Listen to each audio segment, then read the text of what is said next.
नमस्कार आप सभी को। आशा है आप लोग आनंद पूर्वक होंगे और परिश्रम से पढ़ते हुए आगे बढ़ रहे होंगे। आपका मनपसंद YouTube चैनल संस्कृत क्लास में डिजी आज आपके लिए वाच्य का सेकंड पार्ट वीडियो लेकर आया। सेकंड पार्ट, इसमें भी हम लोग पार्ट 1 में भी जो हमने पढ़ा उसी से आगे बढ़ेंगे सेकंड पार्ट में, क्योंकि पार्ट 1 वीडियो में पूरी तरह अभ्यास के प्रश्न नहीं आ पाए थे, इसलिए कुछ एक्स्ट्रा क्वेश्चंस हम यहाँ भी सॉल्व करेंगे।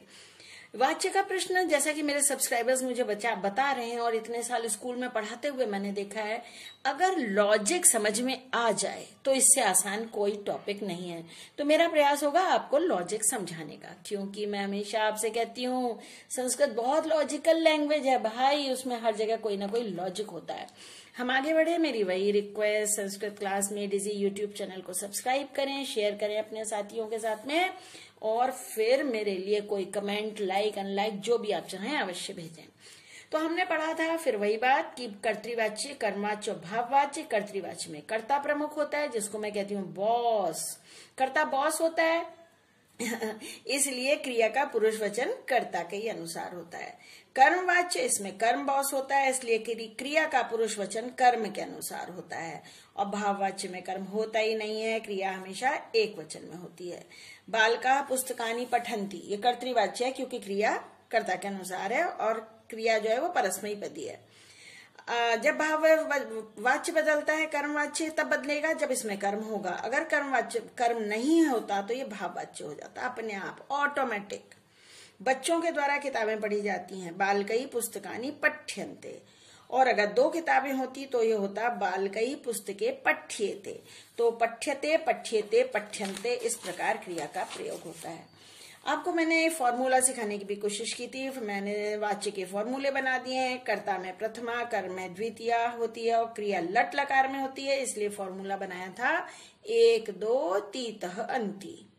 1 यानी प्रथमा विभक्ति, 2 यानी द्वितीय विभक्ति।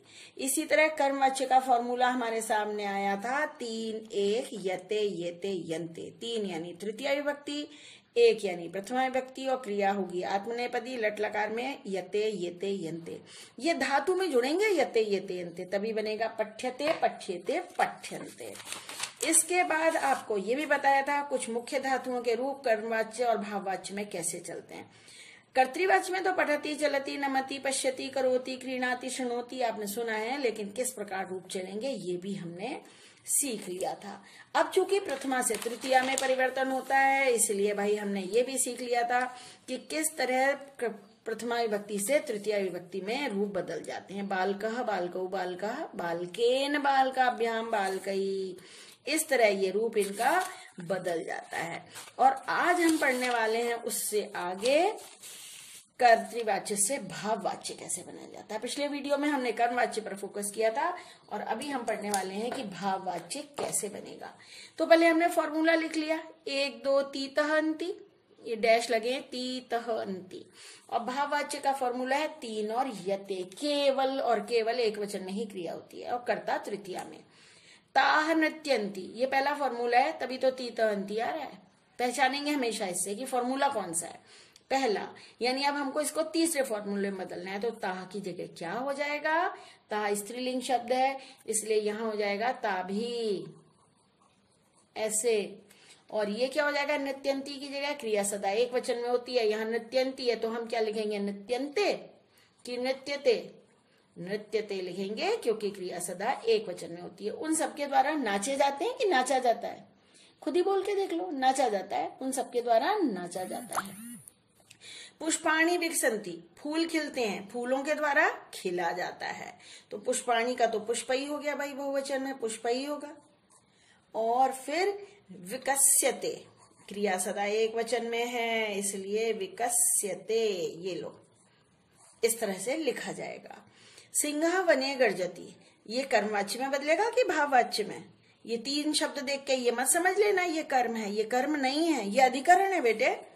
शेर वन में गरजता है, वन को गरजता थोड़ी है, कर्म का चिन्ह होता है को, ये तो वन में है, तो ये तो एज इट इज रहेगा, इस पे कोई असर नहीं पड़ेगा क्योंकि यहाँ कर्ता तो सिंह है। लेकिन अब जब कर्म इसका वाच्य बदलेगा तो सिंह का हो जाएगा सिंहेन वने ऐसे ही रहेगा, वने नहीं बदलेगा। क्यों? क्योंकि ये कर्म थोड़ी है, कोई ना करता है ना कर्म है। और गर्जते में गर्ज धातु है तो ये बन जाएगा गर्जते। ये लो, गर्जते ऐसे लिखा जाएगा। शेर के द्वारा वन में गर्जा जाता है। बालका कंदुकेन क्रीडंती, बच्चे गेंद से खेलते हैं। बच्चों के द्वारा गेंद से खेला जाता है, ये एज इट इज रहेगा। क्यों? ये क्यों नहीं बदलेगा? इसलिए नहीं बदलेगा कि ये कर्म है ही नहीं, ये तो करण है।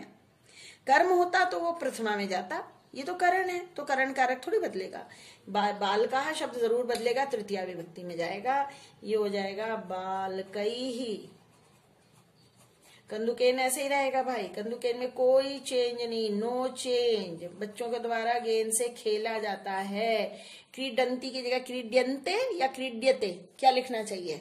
क्रीड्यते, क्योंकि क्रिया सदा एक वचन में होती है। हम हिंदी में भी तो ऐसे ही बोलते हैं, बच्चों के द्वारा खेला जाता है, बच्चों के द्वारा खेले जाते हैं, ऐसे नहीं बोलते। क्रीड्यते हिंदी में बोल के देख लो, दिक्कत है तो।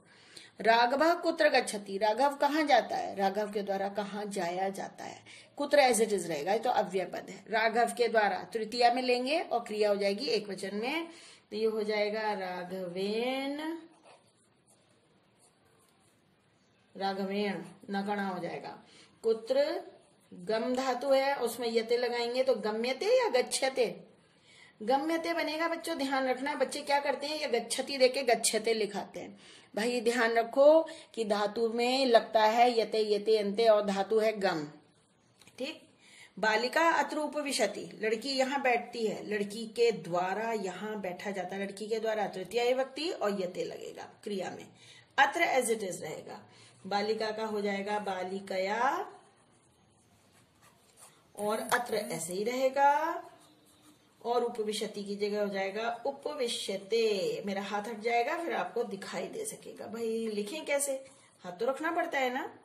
हाँ, बालिकया अत्र उपविश्यते। साधु वने तपति, साधु वन में तपस्या करता है। ये वने शब्द अधिकरण है, ये नहीं चेंज होगा, ये कर्म नहीं है। ये चेंज हो जाएगा तृतीया में, और साधु के द्वारा वन में तपा जाता है। साधु का तृतीया साधुना, इसीलिए वो शब्द मैंने तृतीया विभक्ति के सब लिख दिए थे। वने तप धातु है, याद रखो, तप आधा प, और यते लगा देंगे, तप्यते। यते क्यों लगाया? क्योंकि भाववाच्य में केवल क्रिया एक वचन में आती है। मैं बार बार याद दिला रही हूं, 3 और 1 वचन।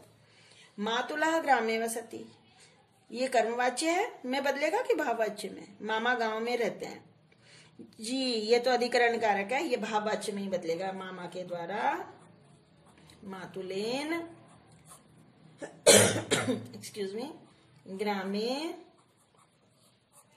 अब वस धातु कैसे बदलती है भाई? वस का उश हो जाता है, उष्यते। जरा पीछे के पेज को पलट के देखिएगा थोड़ी रिवाइव कि किस तरह वस धातु उष्यते में बदलती है। ये हुआ मातुला ग्रामे उष्यते, मातुलेन ग्रामे उष्यते। ये एग्जाम में इस तरह की एक्सरसाइज आती है। ये मैंने 5 प्रश्न लिखे हैं, एग्जाम में इस तरह से प्रश्न आएंगे। 3 ऑप्शन दिए होंगे आपको भरने के लिए। मया चंद्रा, अब फिर वही यहाँ फॉर्मूला लिख लो, 1 2 तीतंती, 3 1 यते यते अंते, और तीसरा फॉर्मूला कौन सा है? 3 और यते। ये हमने लिख के रख लिया भाई, इतना फॉर्मूले लिख के रखे। मया, ये मया यानी तृतीया विभक्ति, यानी ये फॉर्मूला नहीं है, इन दोनों में से एक फॉर्मूला है। कोई सा भी फॉर्मूला हो, क्रिया में हमेशा यते यते अंते लगता है। तो हम क्या देखेंगे? मेरे द्वारा चांद, चांद तो एक ही है ना, तो दृश्यते पश्यते पश्यामी क्या होना चाहिए जी? दृश्यते होगा, पश्यते नहीं होगा। दृश्य धातु है, पश्य धातु नहीं है, तो यहाँ आएगा दृश्यते। ये आंसर सही है। फिर आचार्याः पाठयन्ति, कौन सा फॉर्मूला है, पहला कि दूसरा? अंति आ रहा है, तो ये वाला फॉर्मूला है भाई। यानी यहाँ जो भी शब्द आएगा उसमें द्वितीय विभक्ति आनी चाहिए। छात्रान छात्रा छात्रई, ये तृतीया है, ये प्रथमा है, ये द्वितीया है। तो चूंकि द्वितीय विभक्ति मैंने लिखा हुआ है 1 2, यानी ये आंसर सही है। आचार्य के द्वारा, आचार्य छात्रों को पढ़ाते हैं। नपः सेव्यते, कौन सा फॉर्मूला है? यते लिखा हुआ है, यानी ये वाला फॉर्मूला है। या ये भी हो, कोई सा भी हो, तो भी कर्ता में तृतीया ही लगेगी। हमें तृतीया विभक्ति का पद चाहिए। आप देख रहे हैं ना बच्चे लोग, मैंने फॉर्मूला लिख के कैसे पहचानना सिखाया है। प्लीज इसको ऐसे ही करिएगा। अब हमने देख लिया कि कोई सा भी फॉर्मूला हो, हमें तो तृतीया विभक्ति चाहिए। सेवकाः सेवकेन सेवकात्, कहाँ है तृतीया? सही जवाब, सेवकेन में है तृतीया, तो हम बस इसको चुन लेंगे, कोई कंफ्यूजन ही नहीं है। सुप्यते कौन सा फॉर्मूला है? दो ही शब्द हैं तो भैया ये वाला फॉर्मूला है। और हमें कर्ता में कौन सी विभक्ति लगानी है? यस, तृतीय विभक्ति लगानी है। तो शिशुना, शिशु, शिशवः कहाँ है तृतीय विभक्ति? जी हाँ, शिशुना में तृतीय है। इसी तरह हस्यते, यते, तो यही वाला फॉर्मूला, हमें कर्ता में तृतीय विभक्ति लगानी है। बालिका, बालिका भी बालिका, कौन सा फॉर्मूला है? बालिका भी तृतीय विभक्ति चाहिए, क्योंकि यते लिखा हुआ है। तीन और यते फॉर्मूला हमारे पास है। तो ये भाई हमने भाववाच्य में कैसे बदला जाए और इन फॉर्मूलों का कैसे इस्तेमाल किया जाए, ये आपको यहाँ पर अच्छी तरह समझाने का प्रयास किया है। सबको समझ में आ गया हो भाई, तो इतना बनता है ना कि Sanskrit class made easy YouTube channel को सब्सक्राइब करें, शेयर करें और लाइक करें। और जरा इसका डिटेल भी देखिए, नीचे डिस्क्रिप्शन बॉक्स में जाके देखिए, वहां आपको मेरा इंस्टाग्राम अकाउंट और मेरे टेलीग्राम अकाउंट सबका लिंक मिलेगा। अगर आप उसे ज्वाइन करेंगे तो आपको मेरे आपके संस्कृत विषय से संबंधित परेशानियां हल होने में और लाभ मिलेगा। क्यों?